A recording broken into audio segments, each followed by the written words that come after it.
ওরা ভাবছে যে আবার গণ অভ্যুত্থান হবে। এই যে গণ অভ্যুত্থান আবার হবে না। আপনার হেডলাইনটা হচ্ছে যে গণ অভ্যুত্থান, আবার গণ অভ্যুত্থান। না, আবার গণ অভ্যুত্থানের স্বপ্ন দেখা ঠিক না। গণ অভ্যুত্থান ২ দিন পর, পর হয় না। গণ অভ্যুত্থান হয় আপনার ডাকে আমি এসেছি, আমি রাস্তায় আসবো। গণ অভ্যুত্থান মানে কি? গণমানুষের অংশগ্রহণে। তো গণমানুষ কেন আপনার ডাকে আবার আসবে ১ বছর পরে? আপনি এমন এমন কি বিষয় আমাকে উপহার দেবেন এই কদিনে দেখিয়েছেন। আপনি তো আপনারা যারা আমাকে ডাকবেন তাদের ডাকে আমি আসব না। গণ অভ্যুত্থান যদি হয়ে থাকে তাহলে আপনাদের বিরোধী শক্তিদের ডাকে আসবে এখন। এইটাই নিয়ম। প্রতি বিপ্লব, বিপ্লবের প্রতি বিপ্লব হয়। প্রতি বিপ্লব এক এক এরা করতে পারে না। এদের ইমেজটা তখন আর থাকে না। তো আপনাদের বিরুদ্ধ শক্তি যারা আছে তারা যদি ডাক দেয়, মানুষ যদি ত্যক্ত বিরক্ত হয়ে যায়, তখন আরেকটা অভ্যুত্থান হতে পারে। সেই অভ্যুত্থানে আমাদের কার অবস্থান কোথায় যাবে আমরা জানি না। এই সেফ এক্সিটের প্রশ্ন তখন এই জন্যই আসে। আপনি যে বলছেন সেফ এক্সিট, কেন সেফ এক্সিট? কারণ হচ্ছে ওইরকম পরিস্থিতি যদি হয় আপনার সেফ এক্সিট লাগবে। আমি মন্তব্য করেছিলাম সেফ এক্সিটের বিষয়ে যে আমাদের যে সামরিক বিষয়ক উপদেষ্টা যিনি আছেন, আমি বলেছিলাম যে প্রথম এক্সিট নেবে তিনি। উনি এর আগে যখন ইয়েতে ছিলেন খলিল সাহেব, এর আগে যখন সরকারি ছিলেন এই 111-এর সরকারে, সরকার শেষ হওয়ার আগে আগে পালিয়েছেন। তো এখনও সেফ এক্সিট যদি নেয় এভাবেই এক একজন নেবে এবং সবচেয়ে বেশি টার্গেটেড হবে আমার মনে হচ্ছে যে আসিফ নজরুল। আসিফ নজরুলকে আমি দেখি সোশ্যাল মিডিয়াতে যে ডক্টর ইউনূসের পরে বোধহয় সবচেয়ে বেশি টার্গেট করে ডক্টর আসিফ নজরুলকে। সে যে খারাপ কাজ করছে আমি এটা বলছি না। কিন্তু মানুষের ক্ষোভ তার উপরে যাচ্ছে। কেন যাচ্ছে আমি জানি না। কিন্তু আমি এ পর্যন্ত দেখেছি যে উনি অনেক ভালো, ভালো কাজ করেছেন। উনার মিনিস্ট্রিতে অন্তত চেষ্টা করছেন। কিন্তু যে জায়গায় তার ব্যর্থতা আমি যেটা দেখি সেটা হচ্ছে আইন আদালতে। এখানে বিচার প্রাপ্তির ক্ষেত্রে আমি আসামি হয়ে ইয়েতে যেতে পারছি না, আদালতে যেতে পারছি না। আদালতে আমাকে বিচারের আগে বিচার করে ফেলতেছে। আদালতে আওয়ামী লীগের আইনজীবীরা উঠতে পারছে না। তারা ব্যবসা করতে পারছে না। আমাকে কয়েকদিন আগে একজন আইনজীবী, আমি একটা মামলার বিষয়ে তাকে খোঁজ করলাম, আপনি কই? বলল যে ভাই আমি তো বিদেশে, এবং কান্নাকাটি করলো যে আমার পরিবার শেষ করে দিয়েছে, আমার সম্পত্তি শেষ করে দিয়েছে, আমার অমুক তমুক করেছে। যে আমি কি করেছিলাম? আমি খালেদা জিয়ার মামলা করেছিলাম। খালেদা জিয়ার মামলা যারা করেছে, আমি তো রাষ্ট্রের দায়িত্ব থেকে আমাকে দায়িত্ব দিয়েছে তাই আমি করেছি। কিন্তু যারা আমাদের প্রতিপক্ষ ছিল তারা, আমরা এক টেবিলে বসে খেয়েছি, আমার একসাথে চা খেয়েছি, বসছি, আমার রুম তারা ইউজ করেছে। আমরা তো তাদেরকে আক্রমণ করিনি। আজকে যেটা হচ্ছে দেখেন আপনি আদালত পাড়ায় প্রতিপক্ষের উকিল পর্যন্ত যেতে পারছে না। তাহলে আইনের শাসনের যে একটা ব্যাঘাত হচ্ছে, এই জিনিসটা এগুলো দিয়ে একটা ব্যারোমিটার দিয়ে ইয়ে করা হচ্ছে আর কি। আমি আসিফ নজরুলকে প্রসঙ্গটা এই জন্য আসছে যে উনি তো শুধুমাত্র এটার জন্য শুধু উনি দায়ী থাকবেন না। কারণ হচ্ছে যে এটা রাষ্ট্র যে কালচার তৈরি হয়েছে সেটা ওনার হাতেও নাই সব কিছু।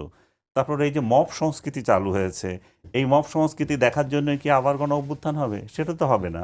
যে গণপিটুনি দিয়ে মরছেন আপনি, রাজনৈতিক বিশ্বাসের জন্য আপনি অন্য রাজনৈতিক দলের মানুষকে হত্যা করছেন এবং রাজনীতি করার অধিকার কেড়ে নিচ্ছেন।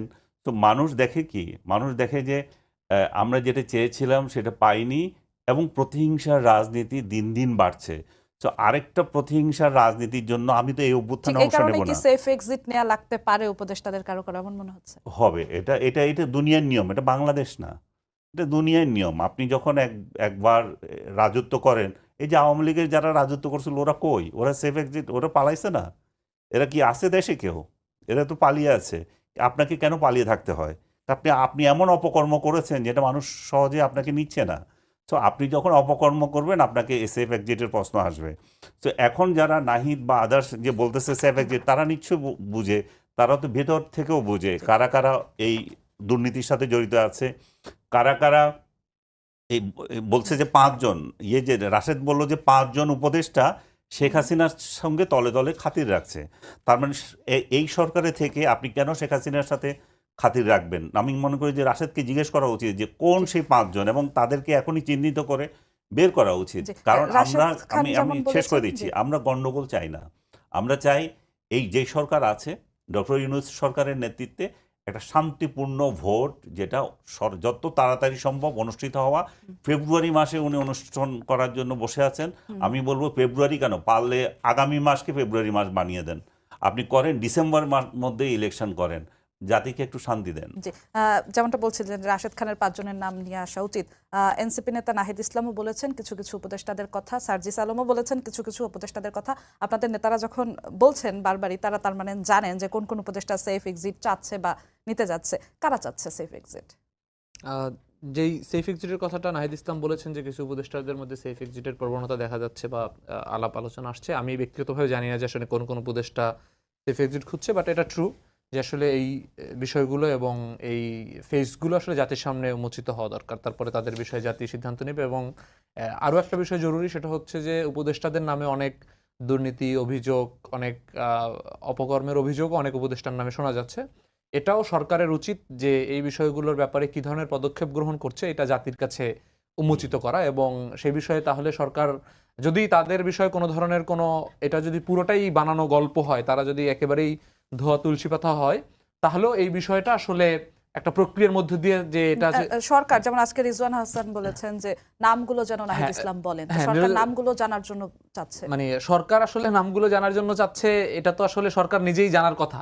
এটা তো আমি বলছি যে যেই নাম আলাপ আলোচনা যাদের বিষয় আসছে এদের নাম জাতির সামনে উন্মোচিত হওয়া দরকার। আমি আরেকটা ডিফারেন্ট ব্যাপারে বলছি যে যাদের ব্যাপারে অভিযোগ আসছে উপদেষ্টাদের মধ্যে, তাদের প্রশাসনিক এবং আর্থিক এবং অন্যান্য যেই অভিযোগগুলো আসছে, তাদের ব্যাপারেও সরকারের পদক্ষেপটা কি, অবস্থানটা কি? তারা কি শুধুমাত্র এই অবস্থানটা আসলে শুধু শুনবেন এবং তাদের মতো করে চলবেন? এটা তো আসলে হতে পারে না। তো সেই জায়গা থেকে তাদেরও একটা নিরপেক্ষ প্রক্রিয়ার মধ্যে দিয়ে তাদের ব্যাপারে অবস্থান আসা উচিত।